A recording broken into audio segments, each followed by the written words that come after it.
नृसिंह प्रसाद बहादुर।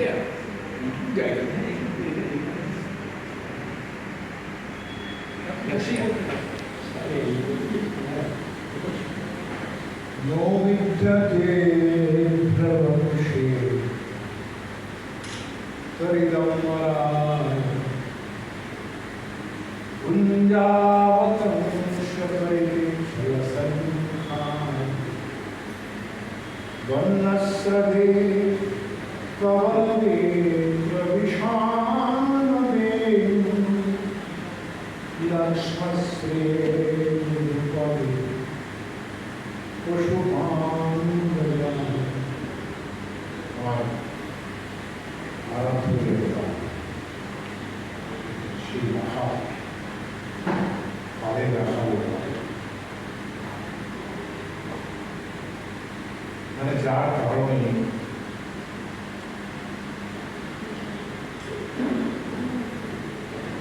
आलोक तो शास्त्र थे स्वागत नाम आशीर्वाद दिच्छी और आगे लेकिन आज के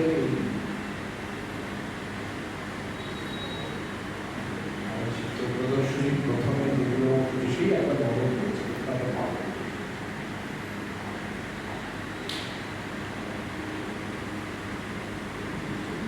তো মনে হচ্ছে কেমন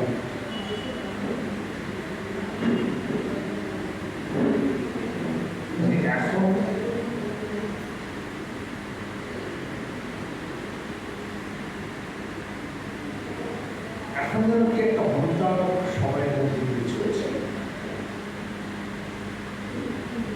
যেখানে দেখুন একটা সূচি শিল্প এবং একটা প্রদর্শনী শুধু সুতো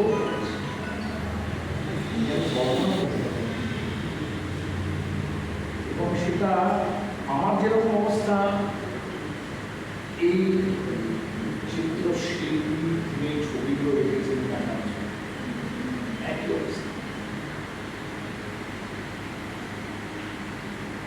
সংস্কৃতির একটা শ্লোক আছে যে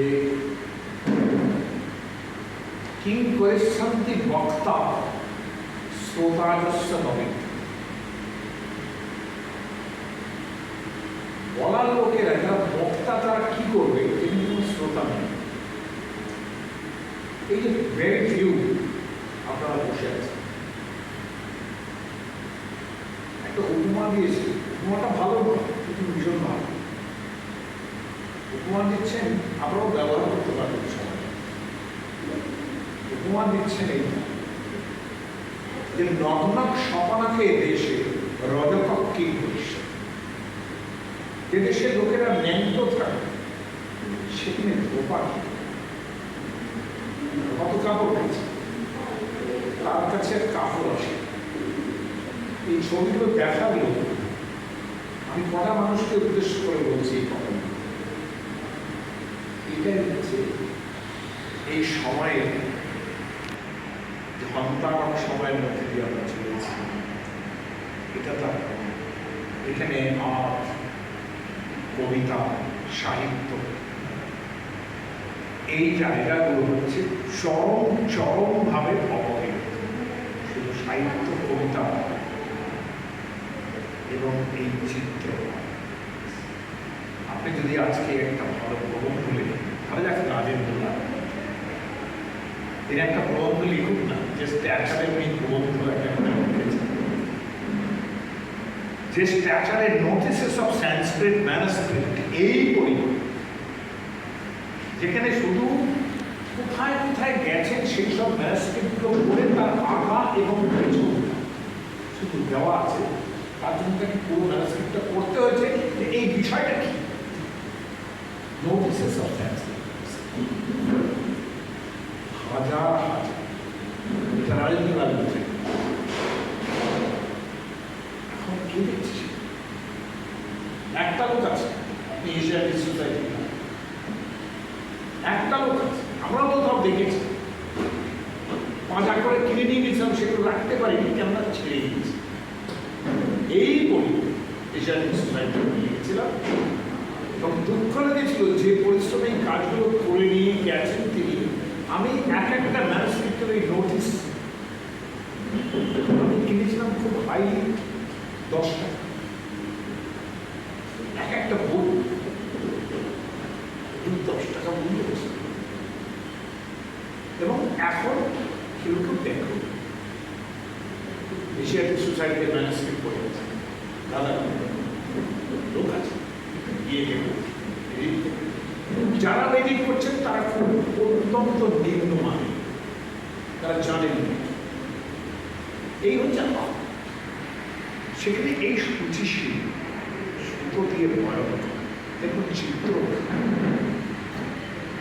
আমার মনে আছে যে মানসোল্লাস সোমেশ্বর বই আছে, মানুষ সেখানে চিত্র নিয়ে একটা চ্যাপ্টার আছে এবং তুমি এমনই একটা ভার্সিটাইল মানুষ, খাবার রেসিপি নিয়েও কথা আছে তার এই বইটা। সেখানে চিত্র নিয়ে যখন আমি কথা বলছি, বলছেন চিত্রবিদ্যা, তখন বলছেন, আমি সেই শ্লোকটা এখন আমার মনে নেই, যে প্রগল্ভ হয়ে এমন একটা লোক হবে যার প্রথম যে শিল্পী হবে তার প্রথম মুখটা হচ্ছে প্রগল্ভ।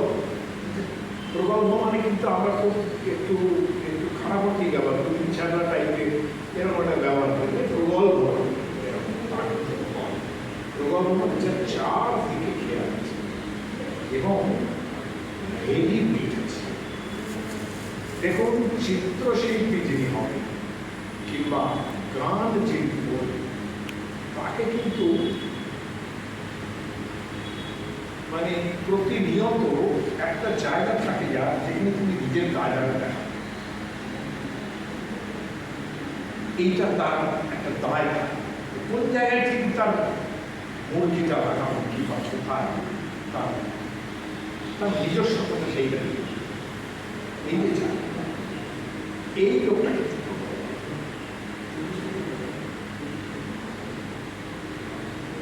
আরো কথা বলছেন। সেখানে তিনটে জিনিস ইম্পর্টেন্ট বলছেন যে দর্পণের মধ্যে ছায়াপাত ঘটকে পড়ে, ঠিক যেমন দেখা যায় তেমন যদি ছবি হয়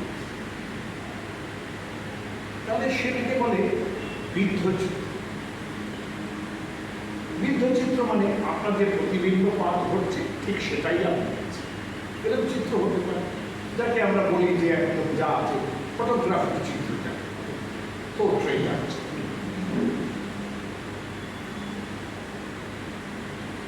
একটা বলছেন যে খুব কম সময়ের মধ্যে খুব রেডিলি একটা বানিয়ে দিলাম, বলছেন আমি এত বোঝাতে পারবো না। সেই জায়গাটা আমার পক্ষে সবচেয়ে বলছেন যেখানে একটা চিত্রের সেই মানুষটার কিংবা যা কিছু বস্তু কিংবা ব্যক্তি তার চরিত্র, তার মন, তার বুদ্ধি, তার সংস্কারগুলো ওই রেখাপাতের মধ্যে দিয়ে বোঝা যাবে। সেটা করে ভাবচিত্র। এই ভাবচিত্রের সঙ্গে আমাদের সাহিত্যে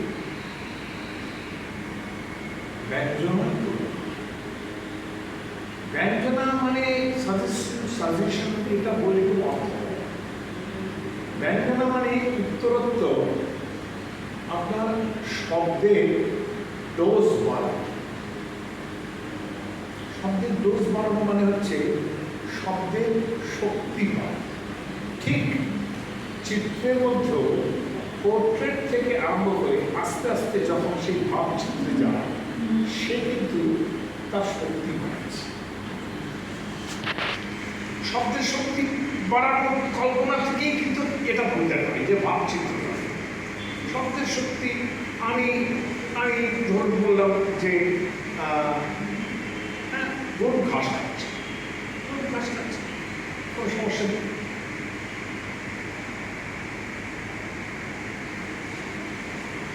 আমি উত্তর কলকাতায় থাকি, কোনো সমস্যা নেই।